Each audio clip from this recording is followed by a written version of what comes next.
Okay, whenever you're ready. Hello, everybody. I'm Keith Thompson, the Associate Dean for Academic Affairs in the College of Engineering. Today, Dr. Marlena Lester, who is the College of Engineering's Director of Advising, and myself are going to talk to you about joining Virginia Tech and the College of Engineering. Marlena and I are part of a larger office within the college, the Academic Affairs Office. We handle most undergraduate issues that occur in the college. That includes special types of approvals, different communications about deadlines and things like that. We're part of a broad system of student support that includes the departmental advisors and some other administrators across the college who are here to help you and support you in your time at Virginia Tech. Marlena and I want to thank you for choosing Virginia Tech for your college experience. We're happy to be with you today and hope that you have a very successful time as a student at Virginia Tech. The information we're going to provide in today's orientation is the beginning of a lot of advice you're going to receive. And this is going to be spaced out over time. There will be information that's repeated. So don't be worried if it doesn't all sink in today. There will be opportunities to reacquire this information later on. Let's move on to the next slide, please. One of the first things I want to mention is that Virginia Tech is recognized as an educator of high quality engineering students. And that means there are going to be some very high expectations of performance, and you're going to be working alongside a lot of high performing students from across the country.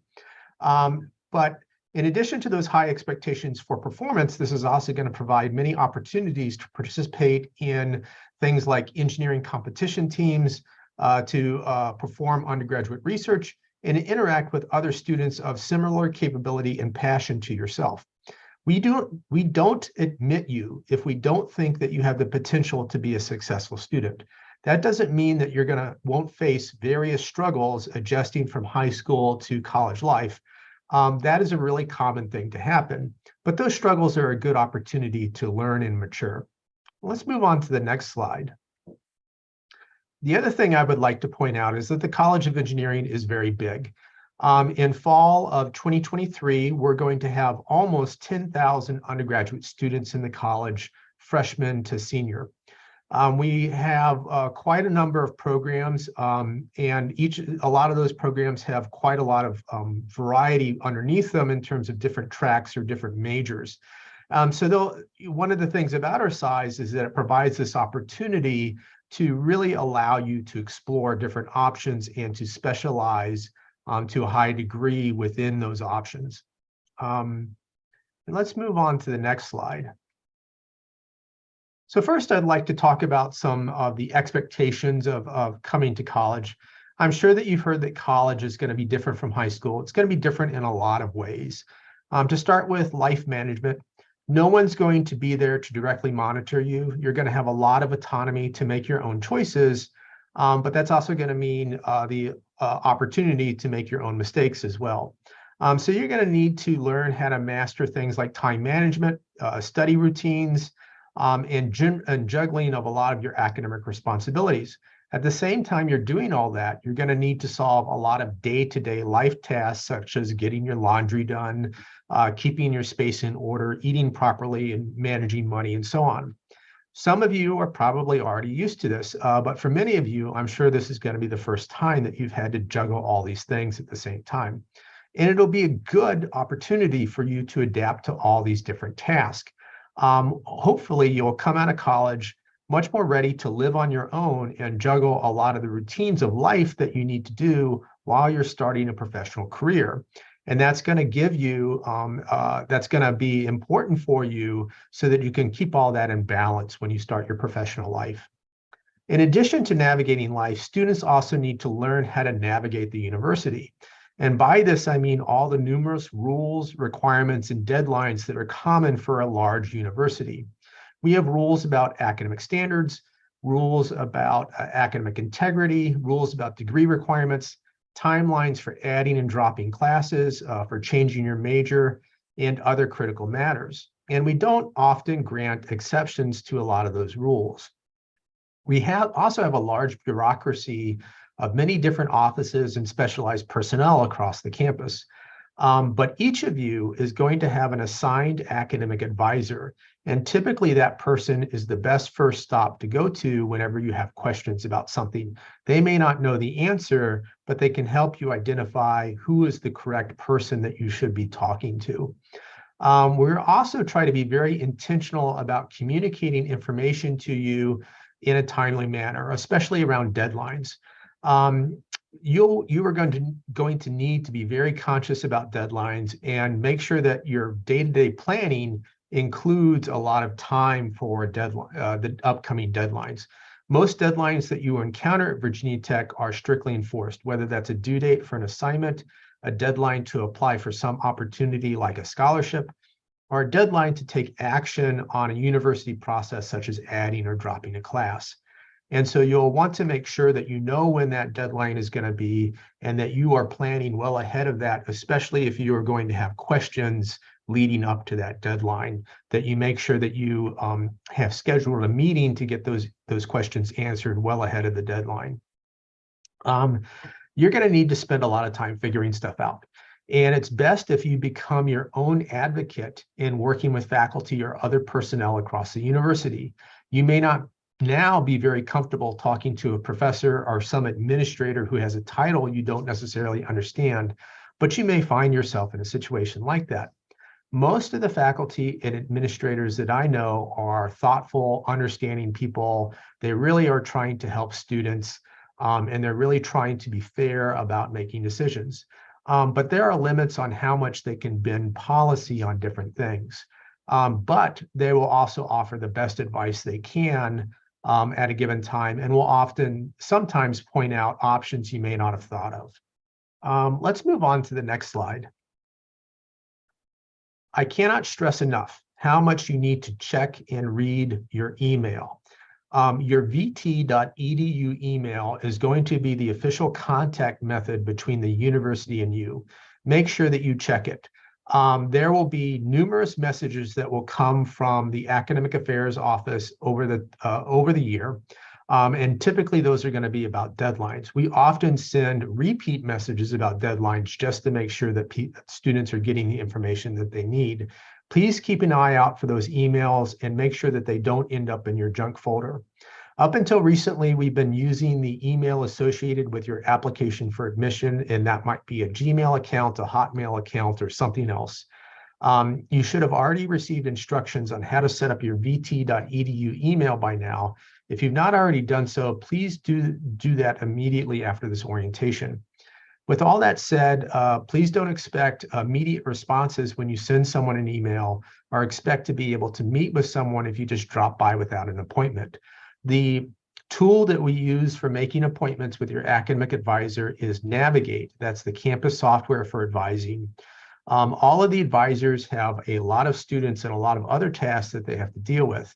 And so their days might be booked up well in advance of when you need to ask a question. They may not even have a lot of time to answer emails in between their meetings. So the more timeliness you can provide to your advisors or whoever you're trying to reach out to whenever you're trying to ask a question or get a meeting set up, the better. The need for urgency is often not necessary if you're very proactive about reading the communications that are sent to you and paying attention to the deadlines in those communications. Let's move on to the next slide. I want to talk a little bit about academics. Instruction at Virginia Tech might feel very different from the instruction you've had in high school or possibly at a community college. There's going to be a lot more emphasis on comprehension of foundational theory rather than memorization of facts and figures. You're going to need to know how to apply your understanding of something to new situations that may not look at all like the problems you've had on your homework assignment. So you might get these exam questions that just, they're close to your homework assignments, but maybe not exactly the same, and you can feel a little bit lost when that happens. The material is also going to be presented in a less structured manner. There's going to be a higher expectation for you to absorb the material with less direction, particularly reading outside of class. So your comprehension of the material is going to be need to be deeper, and your ability to kind of go out there and figure out study methods on your own is also going to be a higher expectation. you're going to need to be more of an independent learner. If you were like I was when I first went off to college, I really did not know how to study. I had always been successful in high school by being able to do really a minimal amount of effort. When I went to college, it wasn't like that at all. I had to learn how to study all over again when I went to college. So for yourself, in addition to learning all this material you have to learn for your classes, you may also be learning a lot of new study routines and developing new strategies to help yourself absorb material and develop a deeper comprehension of that material.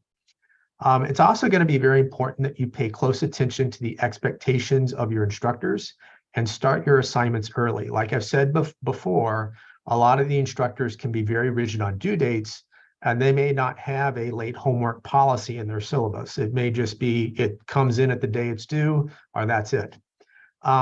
They also may expect that work to fit very specific formatting standards, and they may not give partial credit for incomplete work. They may have a special way that you have to submit the assignment maybe through software, especially if you're taking a programming type of class within your major. Don't wait until the day before due date to begin looking at an assignment, and try to make sure that you make an attempt to turn it in well ahead of the deadline if it has some sort of online submission process. You will also want to set aside time each day to review material from your courses, even if you don't have something that's due later in the week. Typically, the rule of thumb is that you spend 2 to 3 hours outside of class for every hour that you're in class. So if you think about a typical 15 credit course load in a given semester, that's about 15 hours that you're going to be spending in classes in a given week. You're going to want to spend another 30 to 45 hours outside of those classes, either doing assignments or recopying your notes or reading material in the textbook or just, trying practice problems or something like that to help you absorb and learn that material. And when you add all that up together, that's more than a full-time job. And that's not going to include all the time that you need to manage your life or that you may want to devote to valuable co-curricular activities. So there's going to be a very high time management expectation on you while you're taking your classes at Virginia Tech. Let's move on to the next slide. I want to give a special warning here about Chegg or ChatGPT or other similar study sites.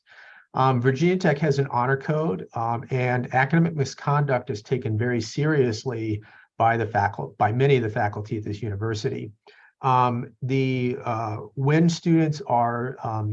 a suspicion that students have committed some sort of academic misconduct, that can be reported to the Office of Academic Integrity, and they will do some sort of hearing on that to determine whether a sanction should be applied or not. A really common sanction at Virginia Tech is what's an F-star grade. That is where you receive an F overall for a course. And when it goes on your transcript, they put a little asterisk notation on that F to indicate that it's a result of academic misconduct. If there are multiple instances of academic misconduct, even just a second instance of academic misconduct, that can lead to a suspension or even an expulsion from the university. So the sanctions can be pretty high penalty when they occur. It's really important that you pay close attention to the expectations that the faculty have for their classes around doing work and completing assignments and how they're expecting you to do exams.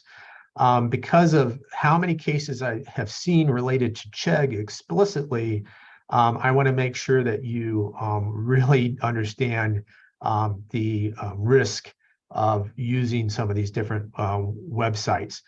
Do not underestimate how much the faculty can figure out when work has been copied or when things have been posted on these websites, or even that they will have software that will check to determine if work looks like it's plagiarized or has been produced by an AI type of program. Let's move on to the next slide. So after all these messages, I won't be surprised if you might be feeling a little overwhelmed, and that's normal and it's perfectly fine. College can be a very up and down experience until you get used to it. In your first year, you may encounter homesickness, loneliness, uncertainty. You could have feelings of insecurity or anxiety or depression. You may have been a top student in your high school and find that you're just closer to average at Virginia Tech, or you might just plain feel lost in your courses, and that can be very disorienting to go from being a very high-performing student and then suddenly you're having struggles in your first year of college. I want to tell you now that it's okay to go through all of this. One of the things I learned from my own college experience is that I wish I had asked for help earlier, whether that was academic help or help figuring out how to manage expectations, or learning study skills, or developing a network of peer mentors, or just some counseling when I was having some rough spots in my life. I did not use the resources that were available enough when I was an undergraduate. And even though I did fine later on, I could have done better had I been less stubborn about getting help when I needed it. It's normal and it's okay to experience any number of problems when you first go off to college, and you can recover from a certain amount of bad grades early in your academic career, but that all becomes much harder if you don't talk to others when you need help. One of the important things to do is to define realistic expectations for yourself and focus on continuing to make forward progress every semester, getting through an important math class, getting through an important prerequisite class. Just keep moving forward, even if you didn't necessarily get that A grade you wanted. We are going to try to help you do that. So let's move on to the next slide. The university and the college have numerous opportunities for support. Some of the resources I'd like to point out, we have an embedded counselor from Cook Counseling Center who specifically works with engineering students and is familiar with the types of issues that they will normally experience. The university also has a student success center, and that student success center maintains tutoring services. They have a peer mentoring, peer academic coaching service. They have numerous sorts of seminars and online modules about how to study and how to manage time and things like that. Our largest program in the college, which is computer science, has their own tutoring service space as well, and that's in Torgerson Hall. We have a group called SWAT, and that stands for Software Assistance Triage. That's also located in Torgerson Hall. They're there to help with any sort of computer or software issues that you run into. So let's say you're working on something that's due later in the week. Suddenly your computer starts to have issues, or it dies on you. You can go to SWAT and they'll try to help you get that computer up and running again. And if that doesn't work, they sometimes even have loaner computers that they can give you to help you keep going. The Dean of Students office is also a good resource if you're having any type of life emergency, and they're very easy to look up online. I also want to mention the college's Center for the Enhancement of Engineering Diversity. They're called CEED, C-E-E-D. You'll see their link down there in the bottom right-hand corner of the slide. CEED is very easy to find by Googling them online. You just type in VT space CEED and CEED, and they're usually the first link that comes up. Some of the services that they offer, they have a peer mentoring program. They have links to tutoring and study skills as well. They also run our living learning communities, Galileo and Hypatia. Currently, CEED is located in Gilbert Hall, which is one of the newer buildings that's opened up on campus. The last thing I want to mention is if you had any disability accommodations in high school, if you were on an IEP plan or anything like that, I strongly, strongly encourage you to contact Services for Students with Disabilities at Virginia Tech, that's SSD, and make use of accommodations at Virginia Tech, whatever is authorized for you to get. I've seen a lot of students try to forego the use of accommodations when they come off to college. They think, well, I feel like I'm doing fine. I don't want to do this. I feel that there's some stigma associated with it. The accommodations are handled in a very discreet fashion, and they're designed to provide a fair learning situation for students who are authorized to have them. And I just encourage you to go ahead and use them if you have any sort of disability that makes you eligible for accommodations. Accommodations at the higher education level are handled differently than they are at the K through 12 level. And so there'll be a lot more sort of onus on you to be the one that reaches out to that office and work with that office and implement those, work with your instructors to implement those accommodations. But I do encourage you to go ahead and start that connection. And that's going to wrap up my part of this orientation. I want to emphasize that you're a Hokie now, you're part of the Virginia Tech community. We have accepted you because we believe you're qualified to be here and we have confidence in you. So I want to thank you for your time. I'm now going to pass this over to Dr. Marlena Lester, who is again the college's Director of Advising, and she has a lot of other important information to talk to you about. Thank you very much. Thank you, Dr. Thompson. And welcome everyone to this college overview session for the virtual orientation experience for the College of Engineering. Today, I want to talk with you about the college overview that we're doing right now, but also some question and answer sessions that we have coming up, and also a little bit more about the academic advising process for one-on-one advising, and of course, your course registration. So on our engineering orientation website, you'll see the link here on the top of the screen. We have an orientation timeline that outlines all of the information that you should have received through your Virginia Tech email account and your application email account prior to today. Included on that website is information about our engineering orientation checklist.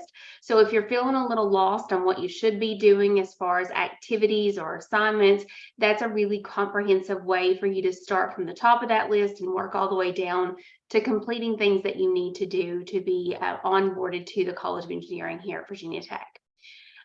Back in May, you would have received a welcome email from the college. It would have been from me that kind of introduced you to that orientation checklist and a few other details. If you don't recall receiving that email or you've misplaced it, definitely take a look on that website. We have a sample on there so you can go back and reference it as well. On June 5th, you would have received an email from either your department that you're planning to pursue, either general engineering, building instruction, or if you're a transfer student, directly from your program that you're admitted into. And it included details about your advising process. That varies by program, but between June 12th and July 28th, you are required to attend a one-on-one advising appointment with your major. The dates do vary, like I mentioned earlier, but you can also start registering for classes now, or you can meet with your advisor and then register for classes, or vice versa. Registration for class scheduling is open now. It's open from June 12th all the way until August 25th. So you can register for your classes, like I said, before you meet with your advisor or after you meet with your advisor. That's at your discretion. The other pieces are the sessions that we have going on today. So we have this mandatory virtual college session, and we also have some optional sessions. Dr. Thompson mentioned earlier about some sessions related to peer mentoring through our Center for Enhancement of Engineering Diversity. That one was last week. So if you missed it, you can go online to see the recording of that session. And this afternoon, we're going to host a session on Hokie Shops. That's our Virginia Tech bookstore. So if you have questions about purchasing your books or computers or other supplies, that's a great session to either attend live or you can watch the recording. What we will do after the session has concluded is we'll post the recording on that orientation website, and where the link, it says Zoom link, we will change that link to recording so you'll be able to reference that later if you need to. Earlier in the orientation season, we hosted a session for our computer requirement. So if you missed that one and you have lots of questions about the IT requirement for being an engineering student, definitely take a look at that recording. On that engineering orientation website, we do have a very robust list of resources to help you navigate this process, starting with that orientation checklist through details like our ALEKS placement, which is typically required for our students in general engineering and building construction as a first-time in college student. So if you haven't done that, there's information on there. Link out to the computer requirement. There's also details about how to self-evaluate your transfer credits. So if you're expecting lots of advanced placement, IB, CLEP, Cambridge, or dual enrollment credits, there's resources there to show you how to use the charts and other resources until your credits are processed at the university. We are aware that AP will do their major download of sending scores to universities around July 5th. So if you are expecting some AP scores to come in, I know the general engineering advisors hosted a session last week to kind of explain that in more detail, and we'll host another one as we get closer to that date. But I wanted to point out that if you are trying to register for classes that you're expecting AP credit for, and you're trying to add the next follow-on class, you'll have to wait until those scores are received by Virginia Tech, or you have self-reported your academic record on the admissions site. I also want to make note that if you are receiving AP credit for a class, and let's just use an example of Math 1225, which is calculus of single variable, then you would want to move on to the next level of math or any AP classes that you are expecting or are going to receive credit for. Virginia Tech does a process called AP duplicate drop, where that if you have self-enrolled yourself into a class at Virginia Tech for a class you're also going to receive AP credit for, you would automatically be dropped from that class. So I just want to make sure you're aware of that so that you're not frustrated if you try to go in and add a class and it continues to get dropped on your records for you. The next thing you'll see on that website is the check sheets. We have listed the drafts of the 2023-2024 degree requirements for all of your entering class requirements for all of our majors in the College of Engineering on this website. These are the documents that you will follow for your 4 years in the College of Engineering. So definitely, if you're curious about what classes you'll take beyond this first semester or first year, definitely take a look at those check sheet requirements. There is also additional information about our course registration process. In the course registration process, it has links to video tutorials on how to do registration through a couple different platforms and methods that you can use for registration. It also has additional details about why you can't add a specific class, like it might be major restricted. And it goes into detail about some of those examples of courses like Chemistry 1045. You might try to add a lab, but it won't let you because it's not available for your major. Well, that may mean that you just need to try to find a different section of that class, because what the university does is we have certain sections of classes that are dedicated to certain majors to ensure that students in those majors are able to get a seat in the required course. But if you're not able to get a seat, don't worry, definitely discuss that with your academic advisor on what the next steps would be for you. If you were admitted to the College of Engineering as a general engineering student in the Department of Engineering Education, you will need to go through what's called a change of major process to go into a specific discipline within the College of Engineering, and details about that change of major process, the course requirements, the GPA standards are all outlined there as well. The website that Dr. Thompson went into detail on our resources and support is linked out there for you, and then also some frequently asked questions. In addition to this engineering orientation website, we have a very comprehensive Canvas site for students. So there's 3 different versions of the Canvas site. There's one for our transfer students, there's one for students admitted as general engineering, and then there's one for building construction students. And so definitely, if you have not accepted that Canvas site invitation, I encourage you to do so. If you don't have the email to accept that Canvas invitation, you can just log into canvas.vt.edu, and there'll be a link at the top of the page to enroll in that particular Canvas site for orientation. I get lots of questions during orientation season about sending your transcripts or your score reports so you can register for the next level of classes. And you do want to make sure that you send all your official high school, college, and university transcripts to the Office of Undergrad Admissions. And the actual physical address is located here. We do also accept Parchment, which is an electronic processing of sending transcripts through the university or through your previous institution to Virginia Tech. If you are a transfer student, you do want to send your high school transcripts to admissions as well, because that's going to fulfill potentially the foreign language requirement that you need prior to graduation. Otherwise, transfer students typically don't need to send their high school transcripts, but that's also outlined on that engineering orientation checklist to explain a little bit in more detail. If you are expecting any kind of score reports like AP, IB, CLEP, Cambridge, you will also want to make sure that you request the original score reports from those testing agencies to be sent to Virginia Tech so that we can get those credits processed and showing up on your official Virginia Tech records. You can verify whether or not we have your official records for those dual enrollment classes, the CLEP, the Cambridge, the AP, all on your Hokie-SPA account. It is very important that you kind of monitor that account and you look for any errors, or make sure that everything is accurate and what you think you're going to get credit for is showing up on the Hokie-SPA system based upon those self-evaluation of transfer credit charts and details. It is critical that you ensure that all of those credits have been reflected on that system for you to be able to register for the next level of classes, but also so that we know that you have that requirement as a graduation requirement for the program that you're wanting to go into or are already in. To be able to verify if Virginia Tech has received any college transcripts or AP, IB, or CLEP or Cambridge score reports, you can view that on Hokie-SPA on the grades menu, transfer and other additional credits. You are not able to see whether or not we've received your high school transcripts on that screen because those are not criteria you need in order to graduate from the university, but that's an admissions requirement. So you do want to verify on your either Common App or the applicant portal that you have submitted your final high school transcripts once those are available if they're not already.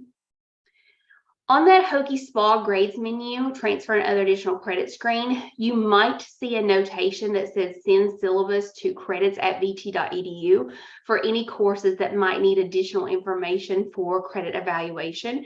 If you had that notation, we did send email reminders out this week to students to let you know that you do need to take action on that. There's no automatic alert, so we manually do that within our College Academic Affairs office to notify you that there is a request for you to send information to that email address so that your courses can be looked into a little closer. And what happens is you send your syllabus to that email address there on the screen, which is also noted on Hokie-SPA. And then the registrar's office will send that out for review by the department that the course is being evaluated for, and then provide a response back, and it's evaluated and put on Hokie-SPA, depending on how it is evaluated at Virginia Tech.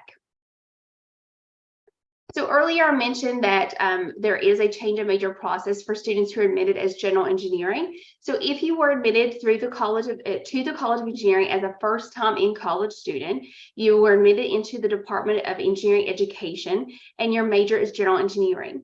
So you have to meet certain admissions criteria in order to change from general engineering into one of our restricted degree programs. There are two different types of majors or degrees in the College of Engineering. There are restricted degrees that require 5 courses that you must complete, 12 GPA hours, and certain GPA standards to be admitted into. And all of those restricted degrees are listed here on the screen. So everything from our aerospace engineering program all the way down to our ocean engineering program are what we classify as restricted degrees at Virginia Tech. The other program that we have in the College of Engineering is a non-restricted degree, which means you don't have to have any additional criteria to be admitted into, but you either were admitted into that program out from high school to Virginia Tech, or if you're in another major at the university, you could switch into that program. And that is our building instruction program. And so there's 2 different types of programs in the College of Engineering, which does have different admissions criteria to be admitted into that major. The other thing that I wanted to touch base on today is the engineering degree requirements. So earlier on, I mentioned something called check sheets. Check sheets are a list of all the degree requirements that you need in order to graduate from a particular major at Virginia Tech. And in the College of Engineering, our degree requirements really are comprised of the pathways to general education, which is about 36% of your degree requirements, your major requirements, which is about 45% of the requirements you need to graduate. We have some technical electives, that's about 17%, and then free electives that can range by major and by program anywhere from 0 to 6 credits or less than 2% of your criteria. So the engineering curriculum is very prescriptive. We kind of lay out what classes you take each semester, and there's a lot of prerequisites and co-requisites that you have to follow in order to move on in the progression of that degree. Our credit ranges for those programs is anywhere from 123 to 132 credits. And so what that means is when we're working with you in advising, we're going to recommend a course load of 15 to 17 credit hours per semester to ensure that you're able to complete your degree in 8 semesters or 4 years. And so if you are in a program that's on that lower level credit hours at 123, then you're probably going to have 15, 16, or 17 credit hours to get you completed from that program within that time frame. So that degree requirement or that check sheet has a list of all the classes that you have to take. It includes those 4 or 5 major requirements, the pathways to general education requirements, your major requirements, any electives or free electives, and also any graduation policies. Within those requirements, we also try to outline for you when the courses are typically known to be taught. So not every course and every program is taught every semester. And so if there is nothing listed there, typically that class is known to be offered both fall and spring, but sometimes courses may only be taught fall, which would be noted there on that check sheet with a little F as a subscript. S would be for spring, S1 is summer 1, S2 is summer 2, and then we might occasionally offer a winter class. So you'll be able to see those details on that degree requirement. So if you are trying to plan out your requirements for your time at the university, you can use those as guides to know when the courses would be offered and available. I also wanted to touch base on your academic advising experience. So if you are curious on who is your academic advisor, you can view your academic advisor assignment on Hokie SPAL under your View General Student Information, or also on Navigate. You would have received information about your advisor as early as May 8th, and that initial email would have indicated where you can go and find who your advisor is and how to find their email address to contact them. You want to make sure that you are meeting with your advisor as part of this orientation experience, but definitely throughout the academic time that you're here at Virginia Tech, you want to discuss things like your academic progress, your grades, your course registration, campus involvement, academic and career goals. They're really your first point of contact for any questions that you have. And so all of you do have an official assigned academic advisor, and you can go into Hokie SPAL, view your general student information to be able to locate who your advisor is. And then you also can find their email addresses on there as well. You can make an appointment with your advisor on Navigate. You would have received email on June 5th with details on how to make an appointment with your advisor. If for some reason you missed that message, there is a sample on our orientation page for you to go back and reference, but you also can log into Navigate, and you can make an appointment with your advisor. Now, there's a couple parameters based upon your admission status on what you might have to do before meeting with your advisor. So if you are admitted as a general engineering student, there is a recording that you need to watch and take a quiz before you're able to meet with your advisor. Some of our other programs also do that as well. And so you want to make sure that you do reference that June 5th email for the specifics of how you contact your advisor. When I was referencing the degree requirements or the check sheet, it also had information on there about that recommendation of 15 to 17 credit hours. But I also want to make sure that you are aware, in order to be a full-time student at Virginia Tech, you have to have at least 12 credit hours in order to be a full-time student. Full-time status is required for students who live on campus, if you receive financial aid, if you're an NCAA athlete, or you're an international student here in the United States on a visa. So you do want to make sure minimally you have that 12 credit hours for your enrollment. That 15 to 17 credit hours for each semester is the recommendation in order to keep on track. Sometimes different populations of students might have a little bit more, but the maximum number of credits that you can take is 19 in a given semester for a new student. So 15 to 17 is going to be the information that we share with you in your one-on-one advising appointments.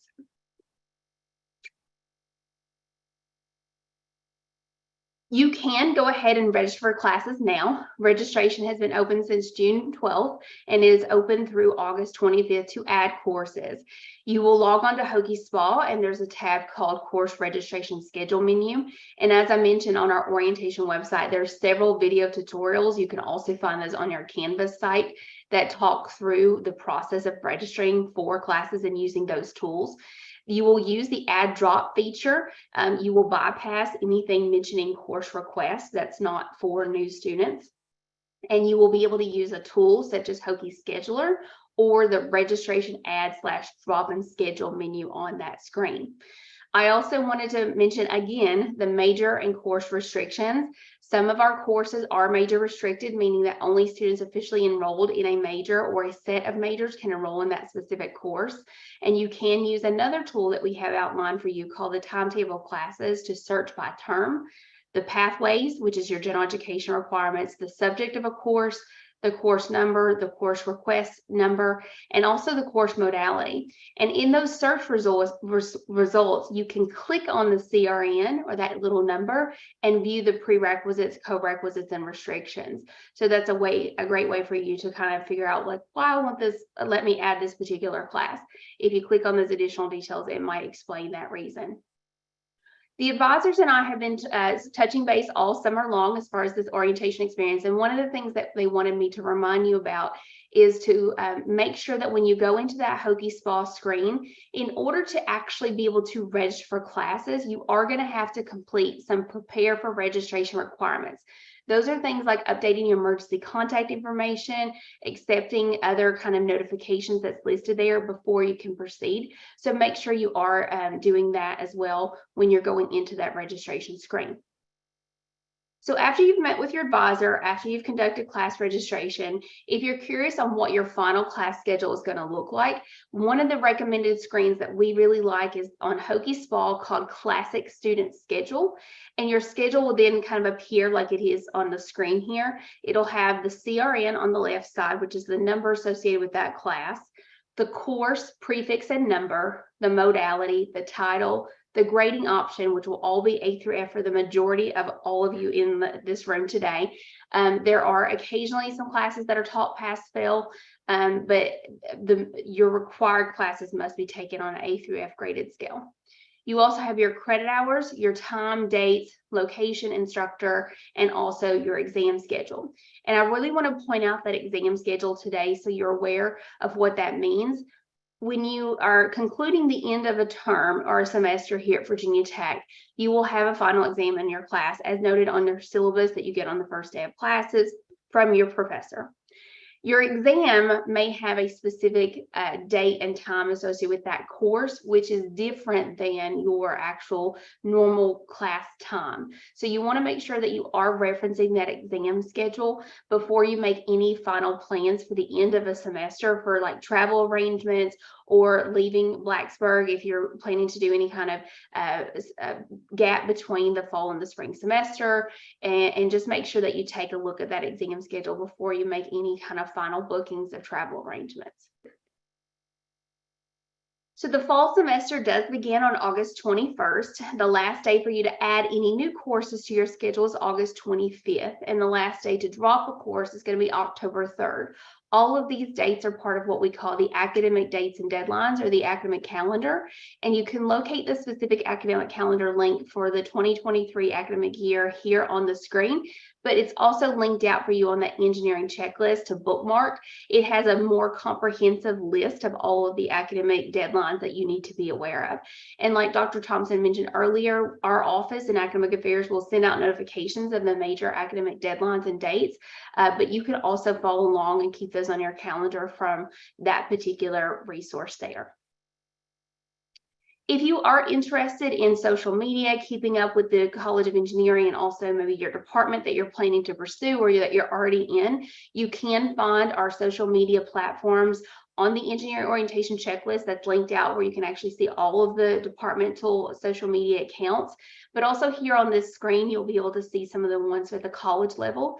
There's great resources for you to be able to follow along. Parents, family members, you're also welcome to join those particular social media platforms. As a few final reminders for today, you do want to make sure that you are finalizing your class schedule with 15 to 17 credit hours. I understand that a lot of you may be expecting some credits to come in the next few weeks through that AP or even IB downloads. So you have until August 25th to kind of finalize that class schedule, with August 21st being the first day of classes. So don't stress out too much right now. You have plenty of time to be able to rearrange your schedule between now and then. You do want to make sure that you are following the resources on the orientation website. The degree requirements, those check sheets are all outlined there for you as well. And students, you want to also make sure you mark your calendar to attend a college session that Dr. Thompson and I will do live in person in Burris Hall Auditorium on August 16th, 17th, or 18th from 9 to 11 a.m. The date that you will attend is based upon your specific on-campus move-in date. We do have specific details on that engineer orientation checklist that kind of outline if you move in on Tuesday, you'll attend on Wednesday, and so forth. We also have information about something called the College Social. The College Social is going to be on Friday, August 18th from 2 to 4, and this is at Goodwin Hall and Lawn. Your specific arrival time is also located on the engineering orientation checklist, but I'll also send out some reminders about that as we get closer to August.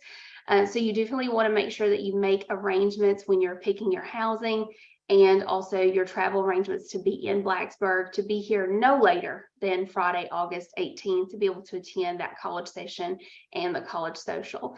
The social is a fun activity event. All of our departments will be there.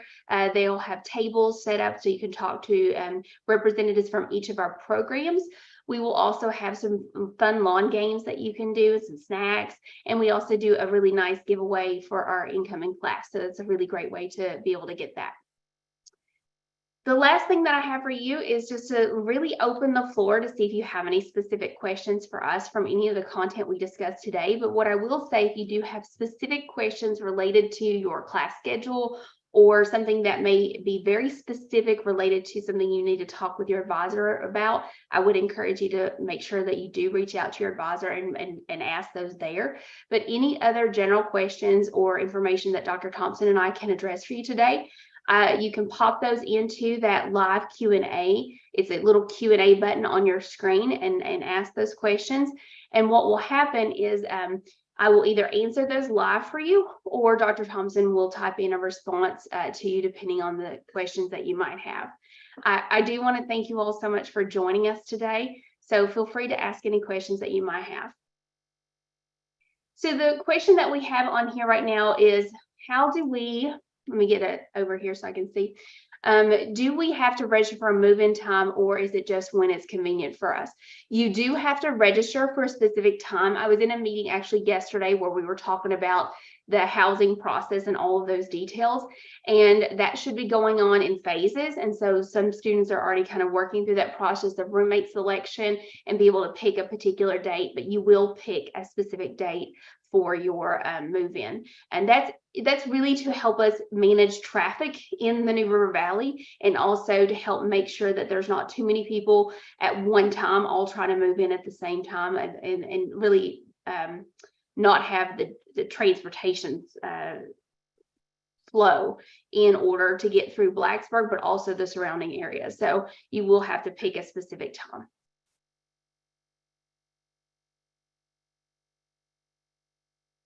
The next question on here is, do I need to submit my final grades in SRAR? Yes, that is my understanding, is that you will submit that on the self-reported academic record, which is on your admissions applicant portal. And those details are through when you applied to Virginia Tech. You do want to make sure that you are submitting those. But in addition to submitting your SRAR, the self-reported academic record information, you want to make sure that you do send all your final transcripts. You've seen your final official score reports and any transcripts from other institutions. Your SRAR data is all for the Office of Undergrad Admissions. That is not the criteria you need in order to complete degree requirements at the university.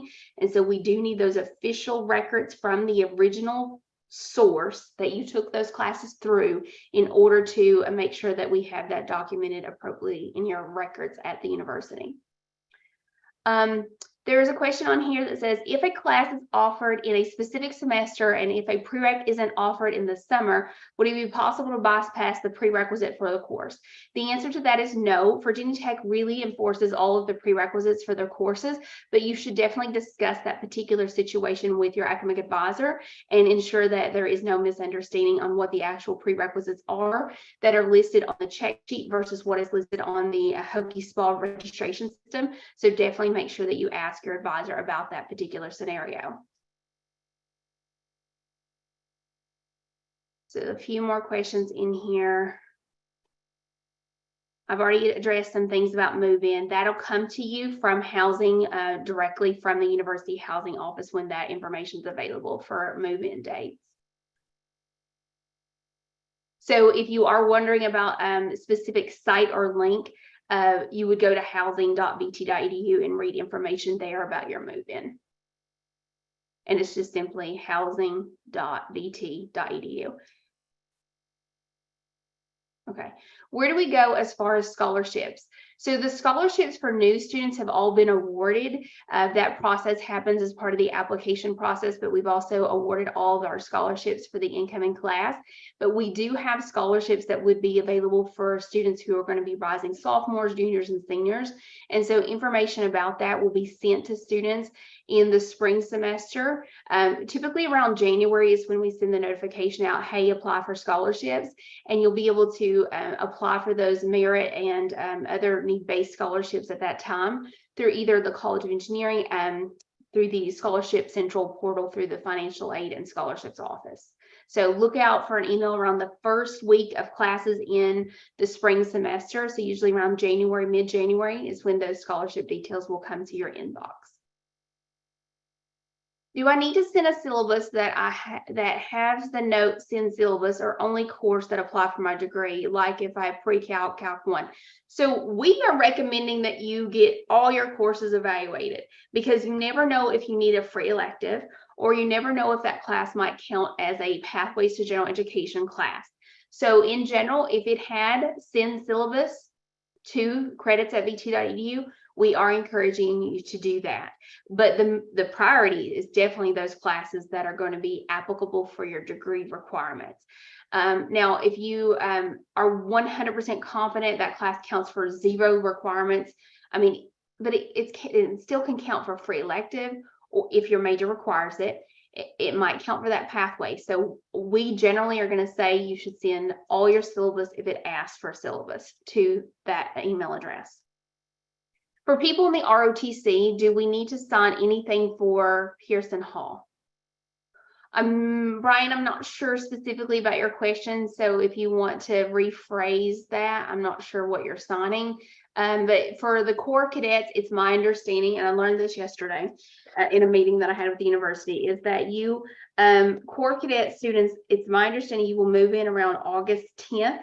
To be able to prepare for the training that you need before classes start. So cadets will move in a little earlier. We also have a specific directions on our engineering checklist that says when you will attend that college overview session or that college session for weeks of welcome and also the social. So if you want to rephrase your question, feel free to do so, but that did not address it. Is it possible to take major specific courses in my first year if I have AP credit that satisfies the prerequisites of the course? So that's a very specific question that you want to ask your advisor because it depends. It depends on the program that you're trying to pursue and the course. So in some of our majors, you can take some entry-level courses in those majors, and in others you cannot. And there's not a great way for me to blanketly tell you which ones of those there are. So you do want to touch base with your advisor about, is there anything you can move ahead of in those particular requirements? And also going into Hokie SPA and trying to register if you meet the prerequisites, because otherwise it's going to have a major restricted status link that won't let you register for that particular class. But you also want to make sure that you're reading all the specific instructions there. So there's a question in here about accepting aid for the semester. I'm unsure about those specific deadlines, but we can try to direct you to financial aid at vt.edu to find out that information directly. So we'll try to get you that link, but it's finaid at vt.edu. The question on here is also, is there a way to check if your high school transcripts have been received? So yes, Megan, you can go into your applicant portal on when you applied for admission or through Common App and see if your final transcripts are in there. And then if for some reason it doesn't give you that very clearly, at any point that admissions needs information from you, they will reach out to you and say, I need a final transcript, or I need this from you. So don't be too worried about that high school transcript. Just make sure you have, of course, requested it if you're a first time in college student, and transfers only if that's where you took foreign language in high school.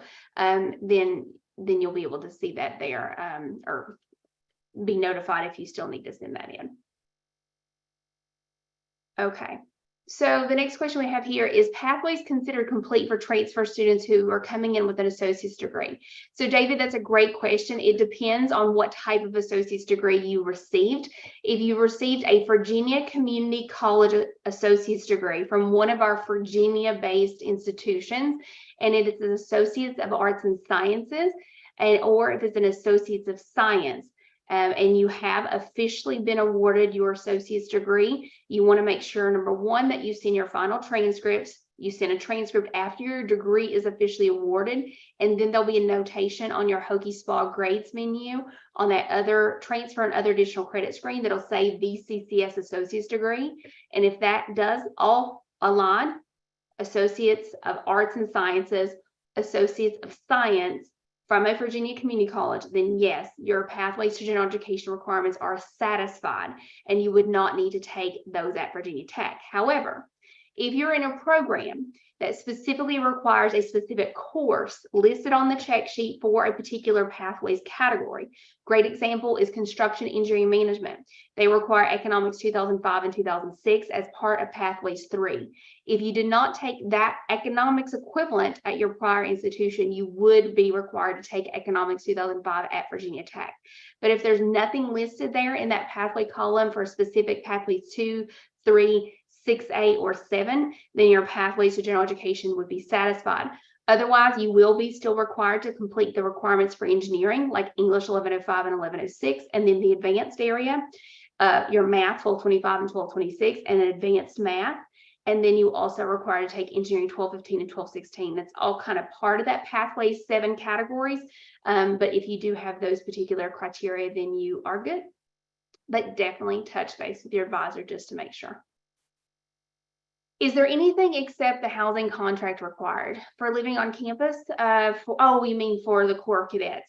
Unfortunately, I don't really know. I get a little bit of information that is enough to kind of get me by with making sure that I know what's going on with the Corps Cadets.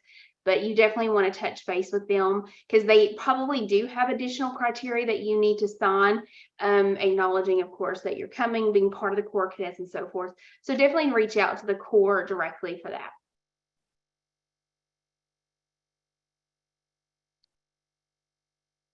All right, can we aim to complete a 4-year course in 3 years?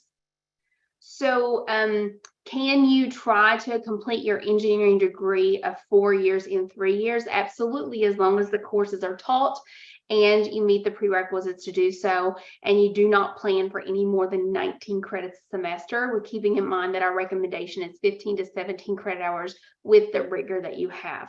I hope this question is coming from a transfer student who is trying to finish their degree in 3 years.